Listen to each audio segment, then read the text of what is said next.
안녕하세요. 황상민의 심리상담소 황상민TV 시작하겠습니다. 우리 장원재 박사. 네. 장원재 박사 참 예의가 참 잘 갖춰진 분이네요. 저는 항상 이 시작하는 이 멘트를 하면서 한 번도 이렇게 고개를 숙인다든지 생각을 안 해봤어요. 그냥 지가 뭐 그렇게 잘났다고 뻣뻣하게 시작하겠습니다 이랬거든요. 그러니까 이 방송을 듣는 또는 보는 분들이 얼마나 제 꼴값이다 이 생각을 했겠어요. 존재의 자각에 대한 수준이 다른 거죠. 그렇죠. 저는 외모 경쟁력이 떨어진다. 그렇죠. 이 얼굴을 맞박이 대고 있기는 힘드니까 잠시 고개라도 숙이면서 피하고 싶은 그 마음 내가 너무 잘 알아요. 저희가 지난 시간에 공유 얘기를 했잖아요. 대중의 스탠다드, 대중이 바라는 지점은 공유인데. 그렇죠. 공유를 해야 되는데 공유와 장원재의 거리는 상당히 멀고. 그렇군요. 공유와 황상민의 거리는 그거보다 조금 더 멀다. 그렇죠. 근데 저는 공유는 생각조차 안 하고 나는 천상천하 유아독전. 내 얼굴을 네가 보고 싶으면 보는 거고 보기 싫으면 네가 돌리면 되지. 내가 왜 돌려야 되냐. 이 마음으로 사는 거거든요. 네, 그걸 틈새 시장 공략이다. 이렇게 얘기할 수 있습니다. 그렇군요. 난 틈새 시장이라도 충분히 괜찮은데 근데 그 틈새 시장을 공략을 하는 것이 잘하는 것인가 아니면 그냥 네 맛도 아니고 내 맛도 아니지만 제가 선택을 받고 싶습니다 하면서 쑤셔 나와가지고 역전할 거다 뭐 이런데 결국에는 완전히 쪽박찬 이런 그분의 우리 안타까운 사연을 보면서 이 내년에 대선이 과연 어떤 이 국민들의 욕망이 반영이 될 것인가 이거 한번 우리 알아보면 어떨까요? 알겠습니다. 내년 3월 대선의 판세를 심리학적 관점에서 접근해보는 황상민의 심리상담소 황심소죠. 그렇죠. 네, 황심소 사연 시작하겠습니다. 13년 전 MB 당선 언급한 박영선 내년 대선이 똑 닮았다. 이 말은 지금 박영선 씨 서울시장에서 떨어졌다고 내년에 어차피 민주당 넣은 대선 후보 맛이 같다 이미 안 된다 지금 그 이야기를 한 거네요. 네, 한국경제 2021년 4월 8일자 보도인데요. 서울시장 보궐선거에서 패한 박영선 더불어민주당 서울시장 후보가 캠프 해단식에서 이명박 전 대통령이 큰 표차로 당선된 2007년 대선을 언급하며 내년 대선이 똑 닮았다고 말했습니다. 네, 참. 박 후보는 이날 해단식 발언에서 시장 선거하면 시장선거 6번, 국회의원 선거 4번, 대통령 선거 3번 등 13번 선거를 했는데 2006년 지방선거가 제일 기억이 난다. 집권 4년차 선거였다.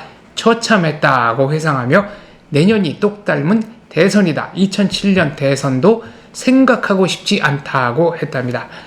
박사님, 참패한 후 캠프 해단식에서 이런 이야기를 한 박영선 후보는 어떤 마음일까요? 어떤 마음일까요? 지금 어떻게 생각하세요? 박영선 씨가 이렇게 이야기하는 건 대체 어떤 마음일까요? 지금은 출구가 보이지 않겠죠. 지금 출구가 안 보인다. 네. 아니 그럼 장 박사는 지금 무슨 출구가 있다는 거예요? 내가 봤을 때는 지금 민주당은 박영선 씨가 예상한 대로 완전히 맛이 갔고 그 다음에 민주당의 유력한 대선 후보였던 이낙연 씨는 이미 작년에 이낙연 씨 참 이름을 어떻게 이렇게 지었을까 떨어진 년이다 이렇게까지 이야기를 했거든요. 그런데 아니 그게 야당에서 이야기가 나오면 또 몰라도 박영선 씨 그것도 본인이 서울시장에 당선되고 내가 이어놓으면 뭐 당선된 김에 현실을 우리가 냉철하게 봐야 된다라고 이야기하는데 지가 떨어진 주제에 떨어진 상황에서 이 이야기를 한다면 이거는 본인이 떨어진 게 본인 탓이라기보다는 민주당이 개판을 했기 때문에 문재인 대통령이 엉망으로 정치를 했기 때문에 내가 확실히 될 수 있는 이 시장에서 떨어졌다는 그 마음이 지금 표현되는 거 아니에요? 이길 수 없는 선거였다 라는 얘기를 하는 거 아닐까요? 그러게요. 시험 보는 학생이 내가 이 시험에 통과할 수 없어 라고 생각하고 시험 보면 통과할 수 있을까요? 불가능하죠. 그렇죠. 초반부터 지고 들어가는 겁니다. 그렇죠. 정치권에서는 2007년 대선 전후 과정과 내년 대선을 앞둔 최근 상황이 비슷하다는 얘기가 나오는 건 분명하다고 했는데 어쨌든 지금 박영선 씨 이 이야기 뭐 한마디 더 하시고 싶은 거 없으세요? 글쎄요. 없으면 그냥 다음 기술 네. 읽으셔야 돼요. 네.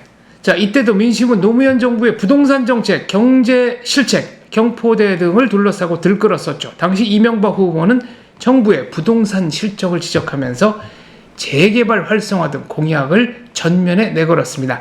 당시 대선의 판세를 좌우한 것은 후보의 자질 검증보다는 노무현 정부에 대한 평가였었죠. 이명박 대통령의 BBK 주가 조작 사건도 정권 심판의 민심 앞에서 힘을 쓰지 못했습니다. 그렇죠. 사실 이런 경우에 뭐 야당에서 윤석열 전 검찰총장이 후보로 논다면 윤석열 씨는 장모의 비리와 뭐 부인의 어쩌고저쩌고 온갖 소리를 해봤자 그거는 MB 대통령 후보의 사례를 보면 세 발을 피고 그게 뭐가 문제냐. 이 문재인 정권에서 많은 사람이 이렇게 고통에 시달렸다. 이거 한마디로 그냥 끝났다는 그 이야기를 지금 박영선 씨가 하고 있는 거잖아요. 그렇죠. 저희가 대중의 욕망에 대해서 말씀을 드렸는데 대중의 욕망이 어디로 가느냐에 따라서 공격 포인트가 달라져야 됩니다. 예를 네. 들어 이회창 전 후보 같은 경우에는 대쪽, 청렴함, 뭔가 타협하지 않는 불굴의 정신 이런 게 트레이드 마크였기 때문에 그렇죠. 아들 그래서 병역 비리가 차떼기 네. 이 현금 받고 그 선거를 했죠. 그러니까 아들 병력 비리는 전혀 이슈도 아니에요. 그러니까 그런 논란들이 터져 나오면 본인이 제일 강점이라고 생각하는 대중들이 제일 갈망하는 이미지에 금이 가기 때문에 문제가 있는 것이고 아니 금이 간 게 아니라 그 이미지를 더욱더 부각시켜가지고 네. 더 뚜렷하게 자기 이미지를 만들어 가야 되는데 그 전략에 실패한 거죠. 그렇죠. 수세적으로 나가다가 실패를 한 그렇죠. 그래서 지금 뭐라고 이야기했어요, 네. 사연에.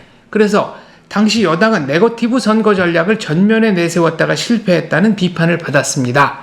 이렇게 보니 오세훈의 내곡동 땅 비판도 유사하고 네. 현 상황의 데자뷰를 보는 것 같네요. 박사님도 내년 대선이 2007년과 비슷한 양상으로 갈 거라고 생각하시나요? 장 박사는 어때요? 나는 사실 정치는 잘 몰라가지고 내년 대선이 네. 2007년하고 비슷한 양상으로 갈 건지 2017년하고 비슷한 건지 별 관심도 없어요. 뭐 갈 때까지 가겠지. 어떻게 보세요? 그래서 저도 뭐 정치에 대해서 잘하는 건 아니니까. 네. 네. 다만 네. 요번에 이제 오세훈 그 내곡동 땅 얘기도 네. 뭐 본질이 안 나왔네 나왔네 뭐 얘기가 많지만 대중들은 그 문제에 아예 관심 자체가 없었고 그렇죠. 그러니까 우리 잘 모르는 거 이야기하지 말고 잘 아는 정치 평론가 이 분이 하신 이야기를 가지고 우리 거기에서 대중의 욕망이 어떻게 표현되고 있는가 그리고 대중은 자신들의 욕망을 각기 네. 대선판에 어떻게 투사했는가 앞으로 오게 되는 대선판에서 어떤 욕망을 어떻게 투사하게 될 것인가 이 이야기를 우리가 좀 해보는 게 어때요? 알겠습니다. 좋습니다. 자, 정치평론가 유창선 박사 성향으로 말씀드리자면은 조금 중도 좌파적이고 민주당 친화적인 분이라고 할 수 있죠. 그런데 중도 좌파라고 하시는 분들이 우파에서도 불러주면 빤스라도 벗고 내가 쫓아가겠다라는 마음으로 지내시는 분들이 다 약간 그때그때마다 대세에 의해서 움직이는 분이다라고 이야기를 할 수 있는 거죠. 네, 정치평론가 유창선 박사는 8일 페이스북을 통해 이런 논평을 했습니다. 국민의힘 압승으로 끝난 재보궐선거 결과에 따라 민주당에서 이낙연은 사실상 아웃되고 이재명 독주 체제가 될 것이라면서 이번 선거에서 86세대 후보를 민심이 거부하는 상황이 펼쳐져 친문 세력의 제3후보는 의미 있는 대안이 되기 어렵다고 진단했습니다. 그렇군요. 이미 이제 민주당은 이재명 외에 길이 없다라는 거를 그냥 딱 잘라서 이야기를 한 거네요. 네. 근데 과연 그럴까요? 이재명 지사가 후보가 될 거로 보십니까? 계속 읽어보시죠, 이 사연은. 박사님, 이렇게 된다면 이재명 지사는 변방장수 이미지의 주자로서 10만 대군을 얻는 기회가 오는 걸까요? 이재명 지사의 위치가 불안해지는 상황이 오지는 않을까요? 그러면 민주당은 후보도 못 내는 처참한 상황이 되는 거겠죠. 네. 이 부분에 대해서는 어떻게 생각하세요? 민주당은 어떻게든지 후보를 낼 겁니다. 당연히 내죠. 그런데 민주당은 이재명을 후보로 낼 것인가? 이 질문을 던져볼 수 있겠죠. 당내 세력 간 다툼이 격화될 가능성이 크죠. 그렇죠. 그래가지고 거기에서 이재명 씨가 민주당 후보가 될 것인가? 라는 질문을 또 던져볼 수 있겠죠. 되든 안 되든 이재명 이게 좀 복잡한 셈법을 우리가 좀 따져봐야 되는데 아니 셈법 따지지 말고 그냥 네. 본인이 그냥 한마디로 뭐 되면 되는 거고 안 되면 안 되는 거 우리가 점쟁이도 아니고 네. 점쟁이는 또 본인이 이야기한 거에 대해 책임 안 지잖아요. 그러니까 그런 측면에서 그냥 한마디 던져보세요. 돼요 안 돼요? 그냥 개인적인 견해를 말씀드리자면 네. 되면 출마한다, 안 되면 분당해서 출마한다. 아니에요. 안 되면 분당에서 출마하지는 않아요. 네. 본인이 또 기다려요. 그런데 네. 또 기다리면 기회는 이제 안 오죠. 네. 별의 순간은 지나가는 거군요. 그렇죠. 근데 참 안타까워요. 이게 네. 일단 다음 사연을 마저 읽고 그렇죠. 훌륭해요. 자, 시청자분이 네, 큰 실수할 뻔했네. 네, 보내주신 사연 저희가 계속 읽고 있습니다. 국민의힘은 오랜만에 압승을 거둬 흥분된 상태지만 또 마냥 꽃길만 가는 상황은 아닌 것 같습니다. 아무리 윤석열이 대권주자 1위라고 해도 국민의힘 소속은 아니지 않습니까? 어이, 훌륭하신 지적이네. 마땅한 대선 주자가 없는 점이 결정적인 취약점이지 않을까요? 박사님은 보수 야당의 전망 어떻게 보시나요? 이야, 이분 참 훌륭한 질문을 하시네. 계속해 보세요. 유창선 박사의 윤석열에 대한 코멘트가 흥미롭습니다. 윤석열이 국민의힘으로 흡수되지 않고 판을 주도할 세력으로서의 힘을 키운 이후 야권 전체를 결집시키는 것이 바람직해 보인다고 길을 제시한 뒤 기존 여야 기득권 체제를 넘어선 새로운 흐름을 만들어 정권 교체를 이루는 것이 우리 정치의 의미 있는 변화가 될 것이다 라며 윤석열의 등장이 한국 정치사에 새로운 흐름이 될 것이라고 점쳤는데요. 어느 정도 수긍이 되면서도 고개를 갸우뚱하게 됩니다. 자, 여기에 대해서는 어떻게 생각하세요? 일단 유창선 박사의 저 제안, 저 길은 어떤 길인가요? 죽음으로 향하는 길인가요? 아니면 영광의 길이 될까요? 매우 이상적이기는 하나 실현 가능성은 그렇게 높지 않은 길이라고 생각합니다. 아무도 가지 않는 길이 될 것이다. 그렇죠. 네, 윤석열이 가면 만일 저렇게 간다면 그걸 이상적이라고 표현했는데 그 이상이라는 게 무슨 뜻인가요? 그러니까 좌도 우도 아니고 제3세력, 뭔가 이상주의적이고 새로운 한국을 만들 것 같은 이미지를 가지고 도전했던 모든 분들이 15% 이상 득표한 사례가 없습니다. 맞아요. 이인재 후보도 그랬고요. 박찬종 후보도 그랬고 문국현 후보는 뭐 굉장히 미미했죠. 그렇죠. 득표율이 미미했고요. 박찬종은 나오지도 않았어요, 후보로. 한 번 나왔습니다. 아, 그래요? 네. 나와서 3등을 한 선거가 있는 본인이 것 같은데. 당을 또 만들어서 나왔어요? 네, 신정치개혁당이라는 당을 만든 적도 있고. 그랬군요. 역시 장 박사는 기억력이 비상해요.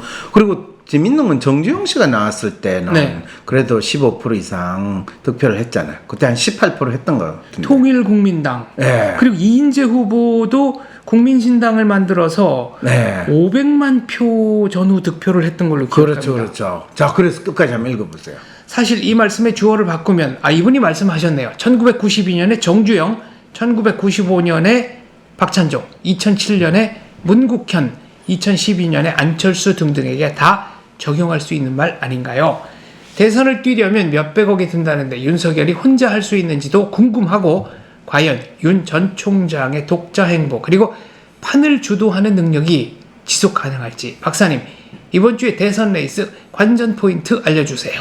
네, 여기에서 기본적으로 윤 전 총장이 독자 행보를 간다라는 거는 사실 유창선 박사는 저렇게 코멘트를 했지만 그거는 가능성이 없다. 그건 장 박사도 인정했죠, 그죠? 저도 그렇게 봅니다. 그리고 더 재밌는 건 독자 행보를 만일 옛날에 안철수 씨처럼 간다고 하고 그게 당을 만들어가 가다 보면 언젠가 야당이 대연합이 되지 않을까라고 기대한다면 그런 일은 일어나지 않는다는 거죠. 정치평론가 전병민 선생께서 하신 말씀이 있는데 네. 링 위에는 2명이 올라가는 것이다. 그렇죠. 그러면요. 그러니까 윤석열 총장이 대선 후보가 될 수 있는 유일한 길은 네. 국민의힘에 입당해서 당내 경선을 통과하는 것밖에는 없죠. 그렇죠. 본인이 스스로 창당을 한다 해도 이제 그런 경우가 안철수 또 문국현의 창조한국당 네. 등등이 있습니다만 그런 경우에는 사표 방지 심리 그러니까 당선자에게 투표를 하고 싶다는 유권자들의 심리가 작동하면서 제3당은 여론조사보다 항상 득표율이 낮았습니다. 그러게요. 그래서 윤석열 씨가 이 야당의 대통령 후보로 부각이 되지 않았더라면 네. 사실 민주당은 이재명밖에 대안이 없다라는 걸로 결국 가서 이재명 씨가 민주당의 아마 대표가 됐을 거예요.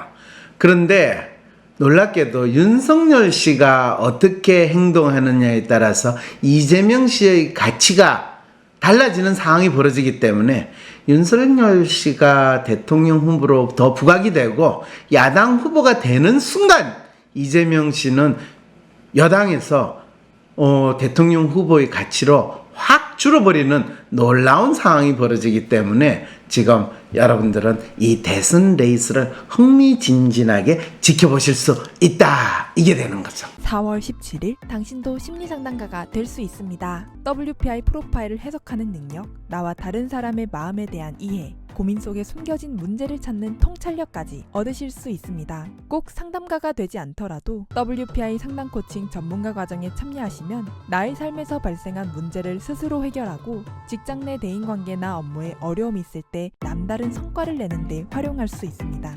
WPI 상담 코칭 전문가 과정에 참여하시면 황상민 박사님처럼 상담하실 수 있도록 박사님께 직접 WPI 상담 모델을 배우며 나의 고민뿐만 아니라 다른 사람의 고민까지 상담해주는 전문성과 4월 17일 WPI 초급 과정 워크샵으로 시작하는 WPI 상담 코칭 전문가 과정을 통해 어떤 어려운 세상이 와도 내 길을 잃지 않는 지혜와 4차 산업혁명에도 유망한 심리상담가 직업에 도전해보세요.